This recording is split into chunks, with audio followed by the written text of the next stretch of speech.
Hi, folks. This is SharonRolph, and I am reading my chapter 1 of my book, Fresh Courage in Retirement Finding Purpose, Essence, and Fulfillment. I want to help you explore the possibilities. I want you to live from your potential and use your time wisely.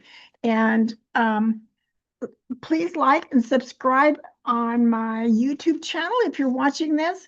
Or my website is effortlessvitality.org or SharonRolph.com. It takes you to the same place.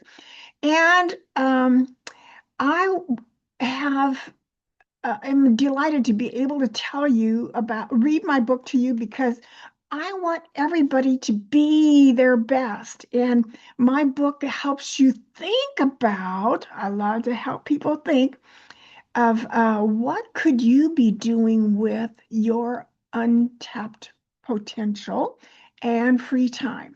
So chapter 1 is about conserving resources, and the title doesn't mean anything particularly, but let's get going anyway. It's a new day. You're retired or anticipating to be soon. It's a get out of jail free day. Uh, and the endless pajama days and oh, the freedom. And my, oh my, lots of sleep. That's the first thing is catch up on your sleep. It's the day you become the boss of you, the day you call your own shots, the day you decide when to get up, why you get up, and how to start the day. What makes your time important today? How will you bring the best of who you are to this moment? It's your time to shine. What will bring you satisfaction? And that's kind of the theme of this chapter. To be honest, the stress of life has aged you. The responsibilities aged you. Worry aged you. Your commute stole your calm and sleep from you. Ah, now for the freedom to sleep all you want. This is good and could last for 2, 3 months. Then what? When your job is gone and your hobbies and pastimes that you had that you can now give more time to, what volunteering have you wished you could have done or had time for? Which friends do you want to spend more time with? Do you have books waiting to be read? Or songs that you want to write or sing or play. So you won't get lost. I want to walk beside you in these next few chapters as you recall the passions and dreams and wishes that you've had over the years. You are one of a kind. Your desires mean something. They're in your heart. They matter. Turn up the burner on the things that once mattered to you and then got buried over the years of responsibilities. They may have changed, but be curious again. Love what's in your heart. You see, life marches on and becomes monotonous sometimes. Since 18.9% of us boomers don't have any children or grandchildren, that part of retirement where lots of people are playing on us for our time, attention, and favors is mostly missing for us. The threat of becoming isolated and depressed is quite real. In fact, folks in my local senior center told me they are combating isolation, depression, and declining health. This won't be in your case because I will help you make better, healthier, and more vibrant choices. So, fresh courage is what we have when we've taken a new view of life after a vacation or a wonderful trip or been with a dear friend. It comes with that contented and settled feeling, clear headed feeling. Our spirit wakes up in pleasure. We're able to make better decisions and call the shots that make us happy. Pay attention and honor what your heart desires. You may not realize why you desire what you do, but give it attention. Its message will come to you. Being happy, loving life, and finding joy, in my opinion, is nearly heaven on earth. Using your natural talent, gifts, and strengths are often keys to your joy. You are enough, you are valued, and you are precious. I love inspiring and encouraging people. I also lose track of time when I sew. And over the years, I've collected words of wisdom. So when I started quilting, I realized I also loved working with color. And one of my temporary jobs in Texas at Joann's store, we were taught to ask people what project they were working on. Even now, as a customer, I still like asking people at Joann's store what they're working on. That's when a postal letter carrier told me she made fabric postcards for various holidays for friends. That particular day was Halloween, so she was making Halloween postcards. And a couple weeks later, I realized my words of wisdom, my love of color, and sewing all came together to inspire others with postcard sized fabric art. I really want you to be on a quest to realize what makes you happy. The first coaching book I read from our recommended reading list is college, The Joy Diet by Martha Beck, had a big impact on me. In fact, I'll go so far as to say it might transform you too. The Joy Diet by Martha Beck. I was profoundly moved by the first chapter as it got me in touch with the wisdom I have inside. I take seriously the need to take care of myself first before my clients, and there are so many fun and delightful ways to feed the spirit and the soul. What I learned was how serious a business it is to treat myself well every day and honestly desire what I want. One of the things deep in my heart was to be fully using all my gifts I've been given. I feel very responsible to use them for the purpose for which they were meant. You see, I don't want to stand before God and have to admit that I buried any of them.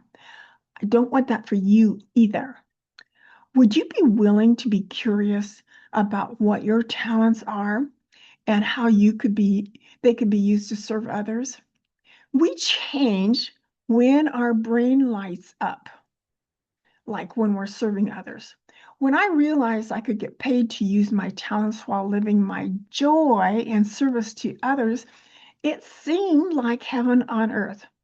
Wow, really? How ideal. So, wouldn't you rather decide to live from your heart, use your talent, and serve others? Since you're the boss now and it's your time to shine, we've got untold years and decades to live. I wonder if it's possible to find fulfillment and meaning along the way that makes your heart sing. Time flies when we're having fun. Now, time is marching on. Use it wisely. Refuse to become bored, confused, or aimless. I'm here so you don't spend 3 to 5 years to get focused to find your new center. I collected lots of possible resources for you to explore. Perhaps listening to some of the 50 plus podcasts I made while you drive or walk will inspire possibilities too. Oh, my possibilities sign. Oh, yeah, possibilities. Um, so let's see. So I've collected lots of possible resources for you to explore. Perhaps listening to some of the 50 podcasts I made will help you. One of my favorites is Joyce Meyer, author of Smiling at the World, which I'll tell you more about later. And the internet puts a world of transformation at our fingertips. Explore. This past year or two, I worked on loving and honoring myself more. As a single, never married woman longing to be cherished and waiting, this was big. It's made such a difference. When I started reminding myself I'm doing the best I can, it shut down the critical, judging voice in my head. Phew. Stop judging or comparing yourself so much. You could do this too, couldn't you? So, self care is often a low priority, but it certainly matters. Just buying a rose or a small bouquet helps me be more in love with life. I'm getting better at decluttering and am surprised at the impact it has on my sense of me too. It's another method of self-love. Now there's a book, Love Money, Money Loves You, by a British author teacher, Sarah McCrum, says to love everything. So one morning I was putting on my slippers and thought, do I love my slippers? It just kind of popped up. Sort of. I turned to my closet and again a new thought. Do I love my clothes? Yeah. Then a real kicker came to mind. Do I love my body? Not really. It's another version of loving myself, loving life on a deeper level. And it seemed to change me ever so slightly. Why talk about this? Well, it's part of becoming a better version of ourselves in this new stage of life. When you prepared yourself for retirement, most of the focus and planning were centered on your finances, your money. As a behavioral scientist, I'm focusing on all of the other factors that this transition, social, mental, emotional, and spiritual, changes that may not have come up in any conversations as yet for you. I once saw a facilitator ask her workshop attendees, "What do you get from your job besides a paycheck?"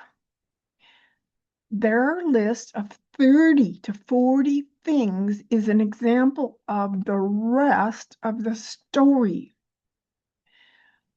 Then, as we switch from saving to spending those savings, everything becomes real and the focus becomes conserving resources. The reality of did I save enough or doubting if you have what it takes or even faking good enough begins to roam through your mind. Perhaps as an elder, you feel it's time to be taken care of. Don't hold your breath here, right? Now, I'm right there with you. I don't live my life based on fear, so worry and anxiety rarely come to mind. Um, but I'm right here with you, making the shoes last a little longer, turning the thermostat a little lower, and stretching the grocery budget. These become the new normal. But again, it isn't based on fear. Stretching resources kind of becomes a game instead. So I attended my first year of college on a work study program, and college and employment happened together, usually with night and weekend classes all the way through getting my master's degree. Years later, I took a leap of faith to leave a secure job that resulted in a series of jobs where I started at the bottom of the ladder. Another time in between jobs, I lived totally off my credit cards. So stretching resources, and I know each other well. But there's another way. Your job or career probably didn't engage all your talents, also known as being underemployed. Now that you're your own boss, there's nobody stopping you. Let's get serious about taking an inventory of all your resources that may be hidden or underutilized. Would you allow me to inspire you and start a few "I wonder if it's possible" thoughts to wake you up, please? Was there ever a time you had a dream or two? Perhaps a quiet little idea or a thought that happened on vacation while you were breathing deeply or gazing at the stars or looking at the beach or a fireplace when there was a sense of contentedness about you? Could be your creative side is waiting for you to act on ideas that have already popped up. Once we turn a deaf ear and messages and ideas stop. So turn your heart muscle on again. Promise you won't ignore uh, it this time, and listen intently for the possibilities. Get curious, get grateful, listen to your heart. Whenever I got an idea as a teenager, it seemed too much. It would scare me. I couldn't do that, would be my response. Since I lived on a farm, I imagined it would be like stepping off the back of a flatbed truck and I could get hurt. Then a curious thing happened. A couple weeks later, the idea would come back and it still seemed scary. But this time, my response was, I could still twist my ankle, even going down a 18-inch step. But by the time the idea came back a third time, I was finally willing to embrace the risk. Does this sound like anything that you've experienced? Now I realize I was responding to God speaking to my spirit and awakening me to what's possible. My personal retirement plan was to work until I turned 70. However, 18 months prior, a reorganization created a pivot point in my life. So I opted to pursue a career growth opportunity into a coaching program. As it turned out, in mid-April, I started coaching school, and the next week, I said goodbye to my previous job, ending a long-standing career. The next 3 months were filled with paperwork, insurance, Social Security, Medicare options. Once all that settled down, I started, I wonder how I'd know if I'm productive or if I'm just wasting time. Being efficient and effective had always been important to me. After a few days, I recalled a tool I created in the first coaching class, my essence statement. It was powerful, deeply embracing and acknowledging who I am on the inside, like my inner voice, my true self. By this time, I had created a colorful fabric wall hanging of my essence statement, and I had put it on the wall here behind me. How am I going to be productive today? Um, I'd read it, 2 or 3 times. Well, this one day I read it 3 times in one day. And what I had written as my essence statement was, I am precious jewel of wisdom. I am colorful collaborator, learner, and motivator.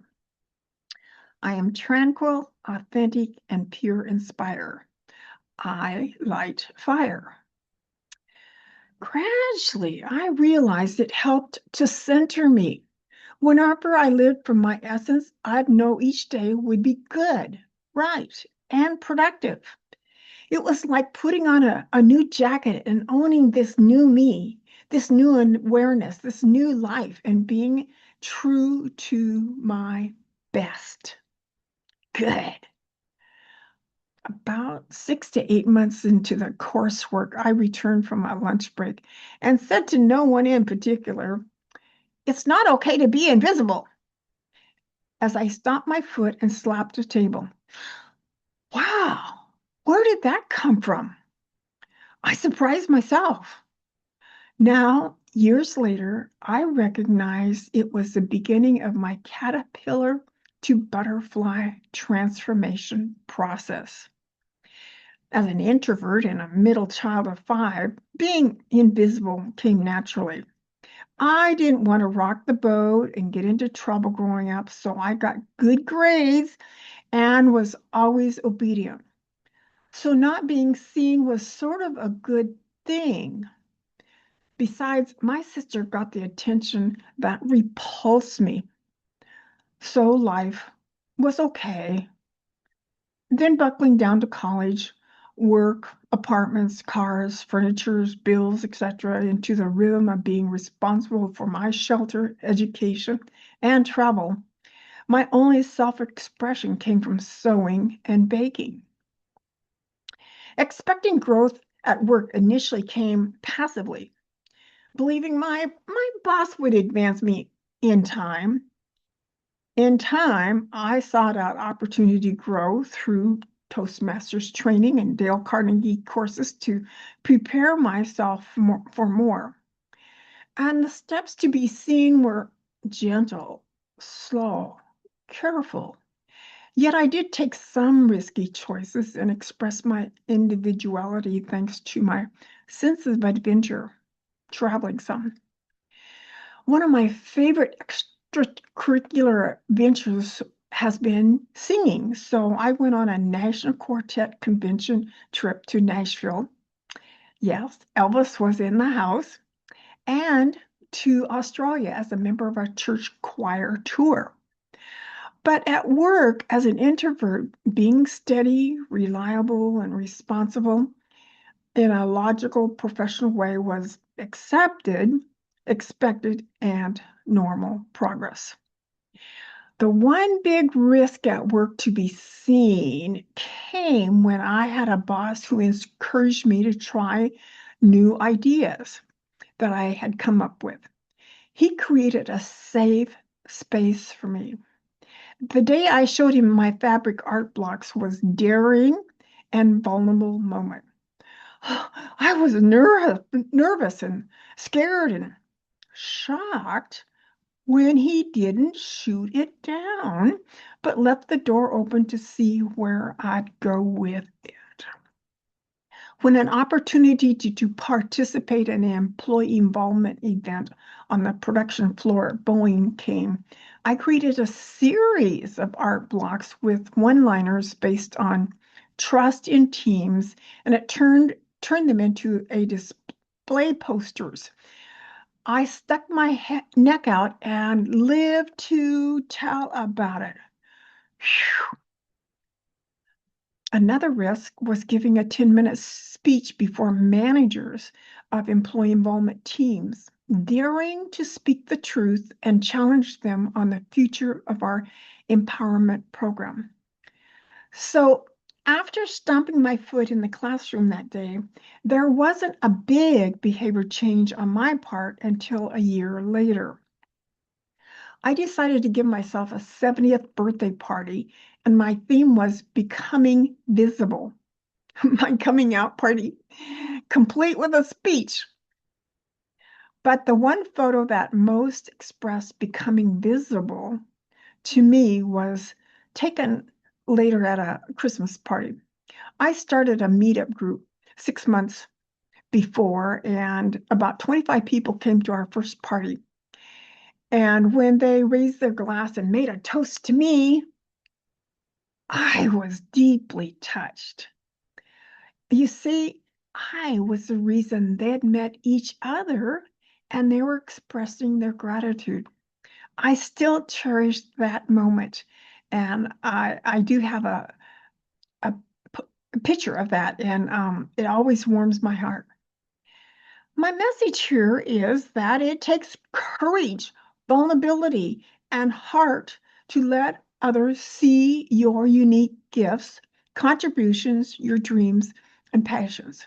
When we no longer have a title, a team, a business card, a job or career, yet we have an affluence of time, we get the opportunity and have freedom to live from our hearts, to express what's in our heart and contribute from our passion and love of life. What could be more satisfying and rewarding than that? Allow me to introduce you to my second ever podcast guest, award-winning author and champion volunteer, Joyce Major, who I met through someone in the meetup group.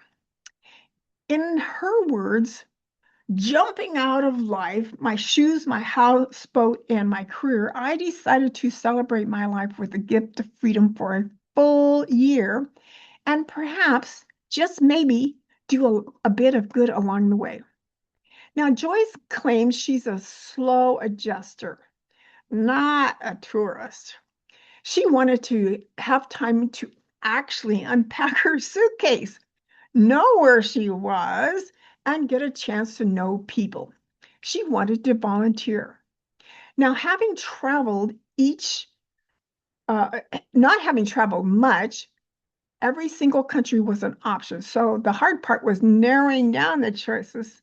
She wanted to visit each continent and country for at least a month, visit someplace that would challenge her, and it had to have something to do with wildlife and where room and board and transportation would cost less than $25,000 for the full year. Room and board for short-term volunteer trips go everywhere from free to a couple $1,000s per volunteer. Since the wildlife projects are trying to keep their projects alive and keep their budget intact. I asked Joyce, did you always feel safe? Now, Joyce was 57 at the time, and anytime she told someone she was volunteering, people were always gracious. However, on her journey, she watched other women in each different culture to see how they walked, their eye contact with strangers, their hand motions, and she learned to mimic them. Since many of the other volunteers were right out of college, she was often known as Mama and even made chocolate chip cookies for them. So here's a couple stories of her favorite stories that she tells. I was teaching English in China at a high school. And you have to picture 70 kids in the classroom back then. They're all perfectly polite. They're just lovely, she said. I'm trying to get them to speak out loud, which is very challenging. I had no books, it was all oral. I started writing songs up on the board. The songs that had the best words were Beatles songs from my generation. So I wrote the words of my favorite song, Imagine, and went through the verses.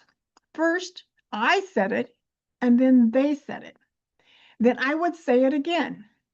I told them this was one of my favorite songs. And then the kids, who typically didn't raise their hand, asked me to do something. They asked me to sing it. It was a shock. Oh dear. Oh, okay. I don't sing, but I love that song, and they wanted to hear my favorite song. I usually do people a really big favor and don't sing out loud in a crowd. Because they asked, it's like, okay, let's hit it. Bravely, I sang it, though it was hard not to tear up because they were all looking at me, and I was singing about peace, singing about the world that I love, and I got through it all glassy-eyed and probably ready to tear up. Then I said, "How about you? Is there anybody that would want to sing it?" There's a shyness in those classrooms. Nobody wants to stand out. Pure silence. I couldn't get anybody to raise their hand, but all the kids looked at this one boy who was sitting toward the back of the room. He nodded. He was like, okay, I'll sing it. And all he had heard was my weak rendition. I had given him enough of the tune that he carried it, and his English was good enough that he could say all the words. He stood up and sang the most beautiful version of Imagine I've ever heard. His voice was heavenly. It absolutely brought me to bursting with joy. I was like, okay, now I'm in full on tears. I couldn't hold them back. That moment was absolutely one of my favorite all time experiences. It was beautiful. It was wonderful. I love when magic moments like that happen. You too might find something amazing happening in a new situation just by singing a song because it was heartfelt. Now, Joyce continued, I think it's the timing. That's the thing about volunteering. Unexpected things happen. I don't know. I hadn't any idea what volunteering at each of these projects would be like, but unexpected things kept happening. And those opened me up, and I got to see myself in a different way. I got to experience something that was like, oh, look, Joyce, you sang. And this boy sang who was not going to sing before this. He wasn't going to stand up and be a solo artist. He had a beautiful voice. Another experience, she said, happened when I volunteered with the baboons. My joke was that teaching middle school prepared me for this. When I looked at the volunteering with baboons, I was like, I can do that. There's a big problem in South Africa, actually. And baboons, they're smart. They'd rather go into your house and get fast food from your cupboards or forage in the bush, or than forage in the bush. And they'll invade. If you leave a window open, they'll go inside it. The whole troop. They'll go through your cupboards, they'll go through your fridge and eat what they want, and then they leave a mess behind. Of course, that behavior creates a lot of animosity with people who would rather get rid of the baboons. My job was to keep the baboons in the woods. Every day, I'd sit out in the field with two South African guys, and we would try to keep the baboons where they were supposed to be. The most interesting thing about that project was sitting with two Black guys from South Africa, talking to them about what it was like with apartheid and how things are different now. Meanwhile, the woman who had started this project came by and said, I'm going to check on the baboons. Do you want to come with me? And I said, yeah, I want to come with, sure, I'll be Jane Goodall. She said, okay, just follow me, do what I do. And I'm thinking, oh, okay, I will follow you. So we're tiptoeing through the woods. I'm following her exactly. I don't want to get upset anybody because George was the dominant male and he was up there in a tree and he's big. We came to this little hill and we sat down to watch the young baboons that were playing in the river down below. The other big baboons surrounded us. These were wild baboons. And I was telling myself, okay, okay, I'm fine. She's here. I'm fine. Then suddenly one baboon decided he liked me. I guess he approached me from behind and started grooming my hair. And I'm confused. Okay, what do I do now? And the lady said, well, let me know if it hurts. And I'm picturing that he's going to take a big chunk out of my hair and yank on it. And then I'm going to have to figure out how long it's going to take for that patch of missing hair to grow back. But that's not what happened. He groomed me with his 10 little fingers so nicely, gently, and apparently did not find any bugs, which was also good. He groomed my head like I was a baboon. That experience was totally unexpected. I was floored. Okay, this is amazing, you know. A wild baboon is grooming my hair. So things unexpected, totally unexpected, happened throughout my year. I asked Joyce why that experience was so significant for her. Was it because wild animals tend to be fierce, but this one was kind of loving? Yeah, he was. He was loving and had absolutely nothing on his agenda. But, oh, I'm going to take care of you. You need your hair done. And then he gave me a little hug. I will always remember this, his sweet little fingers wrapped around my arm. I took another part of all the wildlife sanctuaries is that the animals were loved, well taken care of, and the people who started these projects to help them were so passionate. You know, it was so wonderful, so inspiring to be around passionate people who were all charged up with what they wanted to create and to make change in the world. And it was contagious. Oh, this way of life was beautiful, a fresh look at the world. And I saw how the world could be if I lived with that kind of passion. Volunteering was a refresher. It was like if you went to a beauty store and they gave you a facial, the best facial ever, and you felt like you had a whole new skin. It was like, look, oh my gosh, I have a whole new heart. I felt so much love and from so many different places. It was clear Joyce's personal reward for being courageous was that her heart was expanded as she learned last, lasting lessons from these animals. What else? I think I got a better sense of who I am, which is interesting that at 57, I still didn't know, but I saw myself with all these different environments and saw how I was accepted.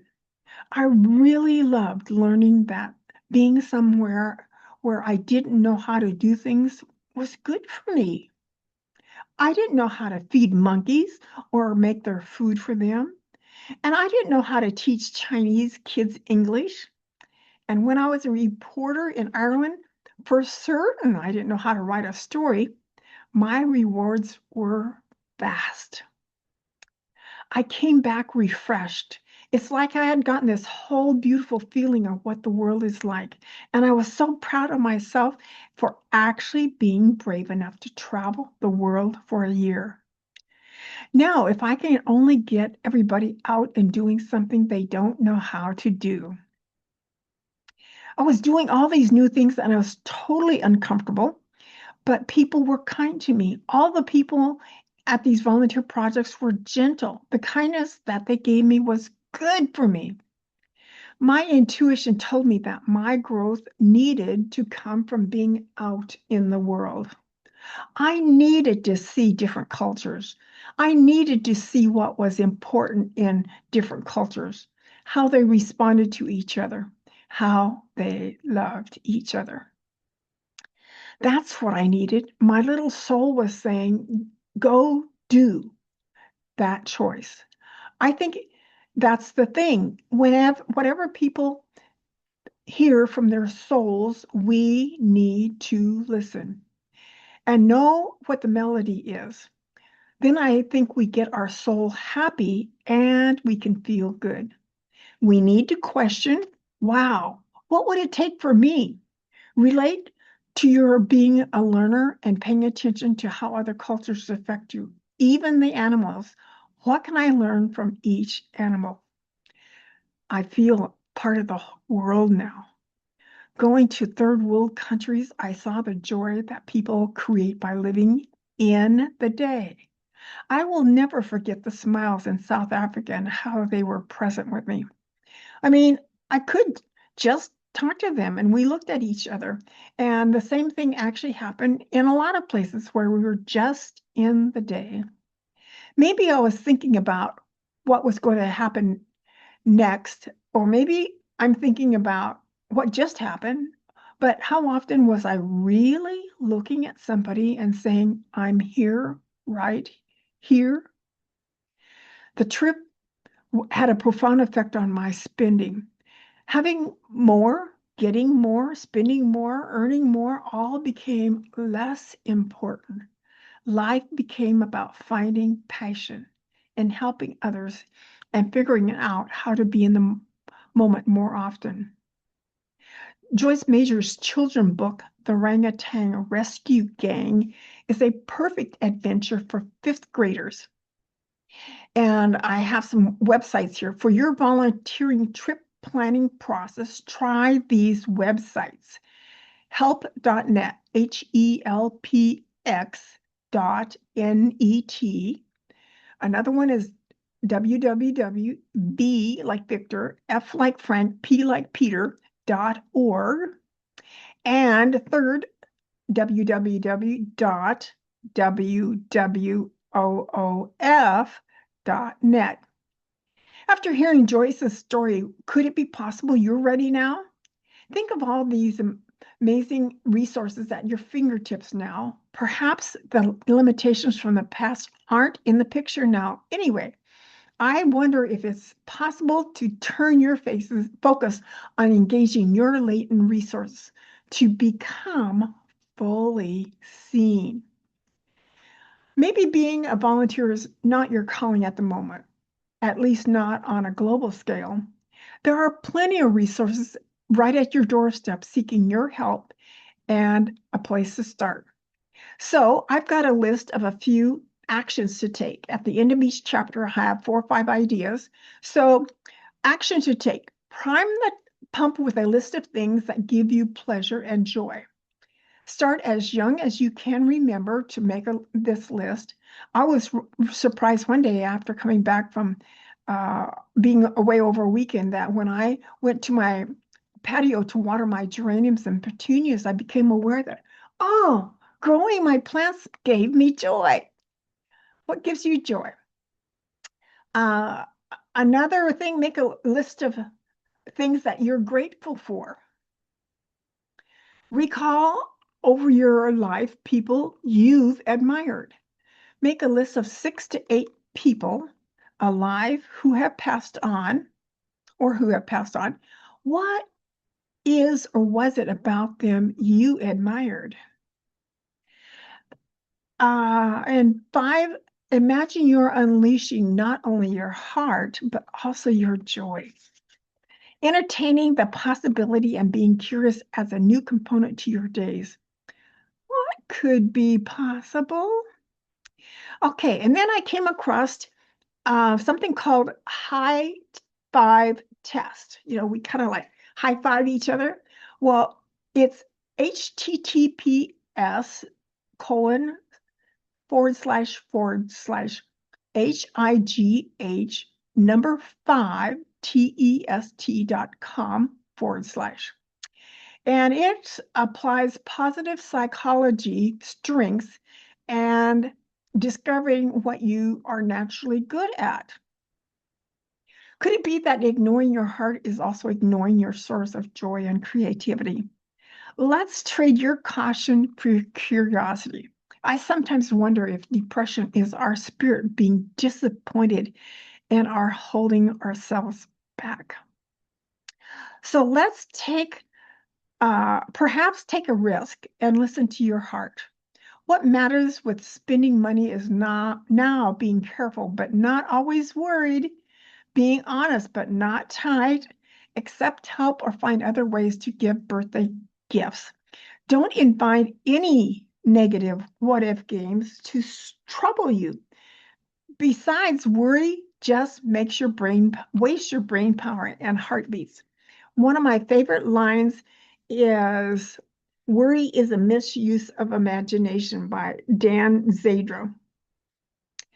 The unknowns are the things that most often challenge our resources now. What happens if we didn't save enough?